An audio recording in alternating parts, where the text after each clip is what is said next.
Hello everybody, welcome back to Paraxia of English. I am Mandeep Kaur, your IELTS trainer, and you are watching 45 days vocabulary series with me.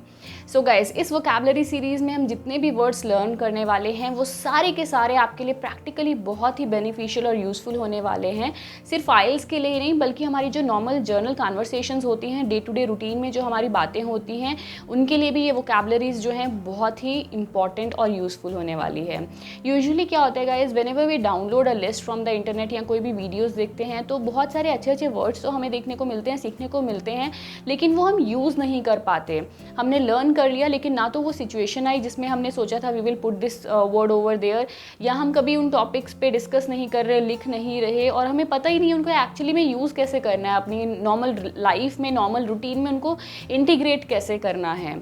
और सो क्या है कि like videos बनाने के लिए, list बनाने के लिए, अट्रैक्टिव बनाने के लिए बहुत से अच्छे अच्छे फैंसी वर्ड्स डाल दिए जाते हैं, लेकिन उनकी जो उपयोगिता है या उनकी जो यूजेज है, प्रैक्टिकल यूजेज हैं, वो हम नहीं सीख पाते. सो गाइज, इस वीडियो सीरीज़ में, इस वोकैबुलरी सीरीज़ में हम जितने भी वर्ड्स लर्न करने वाले हैं, आप देखेंगे आप कभी भी किसी भी टॉपिक पे अगर स्पीकिंग की किसी टॉपिक की प्रैक्टिस कर रहे हैं, कोई एस्से लिख रहे हैं या अपनी जर्नल आप नॉर्मली किसी से भी बात कर रहे हैं, इंग्लिश कन्वर्सेशन कर रहे हैं, तो डेफिनेटली उनमें से कुछ ना कुछ वर्ड्स आप उसके अंदर पुट ज़रूर करेंगे, यूज़ ज़रूर करेंगे. सो कोई भी ऐसा वर्ड नहीं है जो आप यूज़ नहीं करेंगे आगे आने वाले दिनों में. And I believe by the end of 45 days definitely your language is going to be enriched with a lot of good vocabulary words. So today is the 9th day of our series. And अगर किसी ने previous videos miss कर दिए हैं तो don't worry, I have provided all the links in the description section below. Along with that यहाँ कहीं आई button होगा, उस पर आप क्लिक करके जो है वहाँ से भी अपनी जो प्लेलिस्ट है वोकैबुलरी सीरीज़ की वो ओपन कर सकते हैं. So guys, now let us move towards today's word which is dire. Dire, yes, dire. देखने में बहुत छोटा सा वर्ड है, बहुत ही ईजी सा वर्ड है और ये बहुत ज़्यादा यूज़ होने वाला वर्ड है हमारे किसी भी तरह के प्रॉब्लम सॉल्यूशन वाला जो ऐसे आता है उसके लिए. तो डायर जो है, डायर की pronunciation, I don't think so कि प्रोनाउंसिएशन में किसी को प्रॉब्लम होगी, बहुत सिंपल सी प्रोनाउंसिएशन है dire. Yes, dire. Dire means very serious और सीवियर और अर्जेंट. कभी भी कोई बहुत किसी चीज़ की बहुत ज़्यादा नीड है, सीवियर नीड है, या किसी चीज़ के बहुत ही अर्जेंट रिक्वायरमेंट है, या किसी चीज़ के बहुत सीवियर परिणाम हो सकते हैं, आउटकम्स हो सकते हैं, तो वहाँ पे जो है हम उस सीवियरिटी को, उस सीरियसनेस को, उस अर्जेंसी को शो करने के लिए हम डायर वर्ड यूज़ कर सकते हैं. हिंदी में जिसको बोलते हैं अत्यंत या भीषण या बहुत ज़्यादा. ठीक है जी. तो ये बेसिकली एक एडजेक्टिव है, एक विशेषण है जहाँ पे भी किसी चीज़ की बहुत ज़्यादा ज़रूरत है, बहुत बुरे परिणाम हो सकते हैं, आउटकम्स हो सकते हैं, रिजल्ट्स. तो इन सारी सिचुएशंस को जो है डिस्क्राइब करने के लिए हम यूज़ कर सकते हैं इस एडजेक्टिव को, जो कि है डायर. सो जहाँ पे भी हम यूज़ करते आए हैं ये वाले वर्ड्स, या जो भी इसके सिनोनिम्स हम यूज़ करते आए हैं, जैसे कि terrible, dreadful, horrible, frightful, drastic, acute, immediate, severe, तो जहाँ पे भी ये सारे वर्ड्स यूज़ करते आए हैं वहाँ पे हम डायर वर्ड जो है पुट कर सकते हैं, यूज़ कर सकते हैं.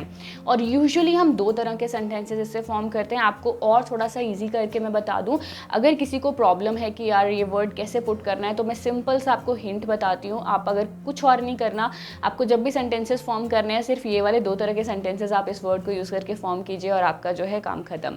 ठीक है जी. तो फर्स्ट जो है, जहाँ पे भी नीड है, किसी चीज़ की रिक्वायरमेंट है, ज़रूरत है, बहुत अर्जेंट नीड है, बहुत ज़्यादा सीवियर रिक्वायरमेंट है किसी चीज़ की, तो वहाँ पे आप डायर नीड जो है ये कॉलोकेशन यूज़ कर सकते हैं. ठीक है जी. इसके अलावा जहाँ पे भी किसी चीज़ के बहुत बुरे परिणाम हमें भुगतने को मिल सकते हैं, या इसका किसी रिजल्ट या आउटकम जो है बहुत ही टेरिबल, हॉरिबल या ड्रेडफुल होने वाला है, बहुत बुरा परिणाम आने वाला है या हो सकता है, तो वहाँ पे जो है आप dire consequences, dire outcomes, dire results, इस तरह से ये कॉलोकेशंस जो हैं वो यूज़ कर सकते हैं. तो कुछ नहीं करना, जब भी आपका प्रॉब्लम वाला, सॉल्यूशन वाला या कुछ ऐसा ऐसे आता है, या कोई भी किसी टॉपिक के बारे में, आपने एनवायरनमेंट के बारे में फॉर एग्जांपल, या पोल्यूशन के बारे में, या फूड हंगर या समथिंग लाइक दैट, ऐसा कोई भी अगर टॉपिक है आप उस पर बोल रहे हैं या लिख रहे हैं, तो वहाँ पे आप डायर नीड, डायर रिक्वायरमेंट की फॉर्म में सेंटेंसेस फॉर्म कर सकते हैं, डायर कॉन्सिक्वेंसेज या डायर रिजल्ट्स की फॉर्म में जो है सेंटेंसेस फॉर्म कर सकते हैं. और आज जो सेंटेंसेस मैं आपके लिए 2-3 लेके आई हूँ वो भी सेम इसी पैटर्न के मैंने आपके लिए बनाए हैं, ताकि आपको जो है ये और क्लियर हो जाए चीज़ कि आपको इसके सेंटेंसेस किस तरह से फॉर्म करने हैं और किस टॉपिक से हम किस तरह का सेंटेंस जो है निकाल सकते हैं. So now let us see the examples of this. So first example is there is a dire need to tackle the traffic congestion, especially in metropolitan cities, which causes nuisance for the public. मतलब कि traffic की जो problem है उसको देखना, उसको sort out करने की एक बहुत ही सीवियर, एक बहुत ही ज़्यादा ज़रूरत है, स्पेशली मेट्रोपॉलिटन जो बड़े सिटीज़ हैं उनमें, क्योंकि ये चीज़ जो है पब्लिक के लिए बहुत ही दिक्कतें खड़ी करती है।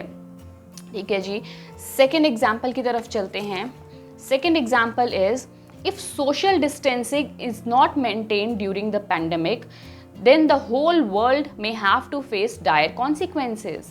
मतलब कि अगर जो सोशल डिस्टेंसिंग है, जो आज का ये पैंडेमिक चल रहा है, कोरोना वायरस का पैंडेमिक चल रहा है, अगर इस टाइम पे हम सोशल डिस्टेंसिंग जो है उसको फॉलो नहीं करते, मेंटेन नहीं करते, तो पूरी दुनिया को जो है बहुत ही बुरे परिणाम जो है भुगतने पड़ सकते हैं इस चीज़ के। तो यहाँ पे परिणाम की बात हो रही थी, बहुत ज़्यादा भीषण परिणाम या बुरे परिणाम भुगतने की बात हो रही थी, तो यहाँ डायर कॉन्सिक्वेंसेज जो है मैंने यूज़ किया है। प्रीवियस एग्जाम्पल में किसी चीज़ की ज़रूरत थी, बहुत ज़्यादा जो ट्रैफिक कंजेशन है उसको सॉल्व करने की बहुत अर्जेंसी थी, बहुत ज़्यादा नीड थी, तो वहाँ पे डायर रिक्वायरमेंट या डायर नीड हम यूज़ कर सकते हैं। The third example is people are permitted to go out of their houses only in the cases of dire necessity. मतलब कि लोगों को घर से बाहर जाने की परमिशन तभी है, सिर्फ उन्हीं कंडीशन में है जब उनको बहुत ज़्यादा किसी चीज़ की ज़रूरत है। नेसेसिटी मतलब किसी चीज़ की नीड होना, तो बहुत ज़्यादा अगर किसी चीज़ की ज़रूरत है, कोई इमरजेंसी है, in only those cases they are permitted to go out. So guys these were the 3 examples, और तीनों के तीनों एग्जाम्पल्स जो हैं, जिस तरह से मैंने आपको एक्सप्लेन किया था कि ये वर्ड जो है किस तरह से कॉलोकेशंस फॉर्म करके, चंक्स फॉर्म करके हम इनको यूज़ कर सकते हैं, एक नीड ज़रूरत वाली सेंस में और एक हमारे परिणाम वाले सेंस में। तो उसी के दोनों एग्जाम्पल्स जो हैं, दोनों तरह के जो सेंटेंसेस के एग्जाम्पल्स जो हैं मैंने आपको फॉर्म करके दिखाए हैं।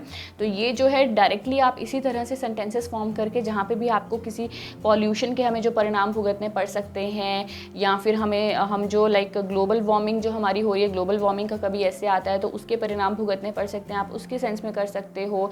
अगर लाइक एनिमल ट्रैफिकिंग है, एनिमल ट्रैफिकिंग के जो रिजल्ट्स हैं या इन सब चीज़ों के, अगर हमें किसी भी चीज़ के कोई नेगेटिव कॉन्सिक्वेंसेस या नेगेटिव आउटकम्स या आफ्टर मैथ जो है, अगर वहाँ पे उसकी बात हो रही है, तो उन सब चीज़ों में, उन सब सिचुएशंस में आप ये डायर कॉन्सिक्वेंसेज या डायर रिजल्ट्स या डायर आउटकम्स जो है यूज़ कर सकते हो कॉलोकेशन। प्लस अगर किसी चीज़ की बहुत नीड है, लाइक कोई अगर हमारे लिए गवर्नमेंट की तरफ से रूल फॉर्म होना चाहिए, कोई जुडिशरी एक्शन लेना चाहिए, वहाँ पर अगर हो सकता है, वहाँ पर हमारी नीड की बात हो रही है, ज़रूरत की बात हो रही है, तो उस जगह पर हम यूज़ कर सकते हैं नीड या रिक्वायरमेंट की फॉर्म में डायर को उसके साथ अटैच करके।